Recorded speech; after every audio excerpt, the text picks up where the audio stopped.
Oregon and Washington, of course, have applied for membership to the Big Ten, and they've been put on hold. Then we also know that, of course, that the Pac-12 still doesn't have a media rights deal.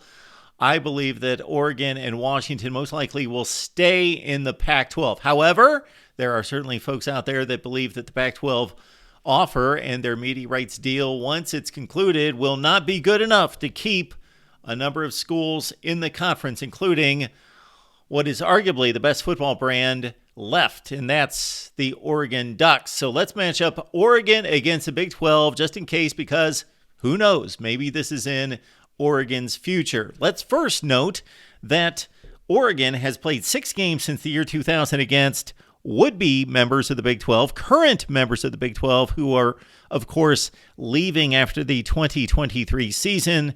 And these are the 2 most prominent members of the Big 12. Oregon, 6 games since 2000 against Oklahoma and Texas. You see the results there. But we are not looking at Oregon and how they would play against current members of the Big 12, but looking forward, starting in 2022, where Oregon in Eugene took on BYU, a team that eventually finished at 8-5, and the Ducks rolled in this one 41-20. It wasn't that close. They led 38-6 at one point. In 2020, Oregon matched up against Iowa State. Mario Cristobal's team fell in the Fiesta Bowl 34-17 to Matt Campbell and company.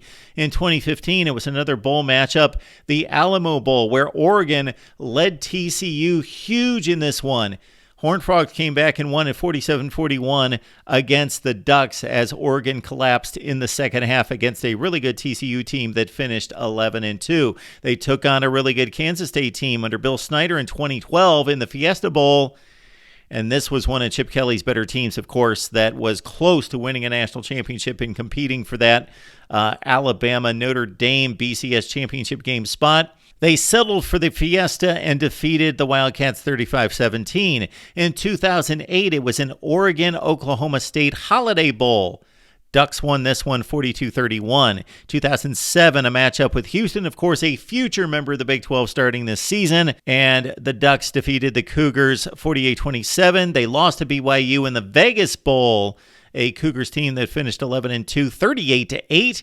And in 2005, it was another Oregon-Houston matchup as the Ducks won at 38-24 against a Houston team that finished at 6-6. Put it all together, and the Ducks are 5-3 against future Big 12 opponents versus, of course, again, the 6 games that they played against Oklahoma and Texas. 2-3 in bowl participation, 2-3 against ranked teams. Those Oregon teams in those 8 games outscored the Big 12 teams by 32 points per contest. The Oregon teams really strong, 71-27. Of course, most of these teams were really good football teams for Oregon. They took on light competition from the Big 12, so consider they took on a Big 12 champion in Iowa State in 2020. They took on TCU, who finished 11-2 in 2015, Kansas State, who won the Big 12 in 2012, and some other really good teams, and some of them, BYU and Houston, of course, did not participate at that point in the Big 12, so their records were inflated. So the Big 12 teams that Oregon faced had just about the same record as the Ducks at 73-29. We know that Oregon football has been extremely strong during this century. Let's look at the numbers for the Ducks since the year 2000. I would call it a top 10 program over the past 20-plus years. And when you consider the downtimes for Washington and Stanford at times, USC would be the only school that could come close to these numbers. We've not run the numbers for USC, but I would think Oregon's either at number 1 or number 2 in the Pac-12 in winning percentage, both overall and in conference play this century. Oregon has won 8 Pac-12 championships, has finished in the top 25 15 of the 23 seasons played this century, and finished in the top 10 times, with that elusive national championship still out in front of this program as the Ducks took Auburn down to the wire in the 2010 BCS championship game and then played in the very first college football playoff championship game against Ohio State, losing 42-20. There you have it for the Oregon Ducks, both in the 21st century and against the Big 12. Although some of those games against BYU and Houston, future members of the Big 12. We projected forward, and how would Oregon stack up in the Big 12? Well, Oregon would be the best program in the Big 12. Take out Texas and Oklahoma.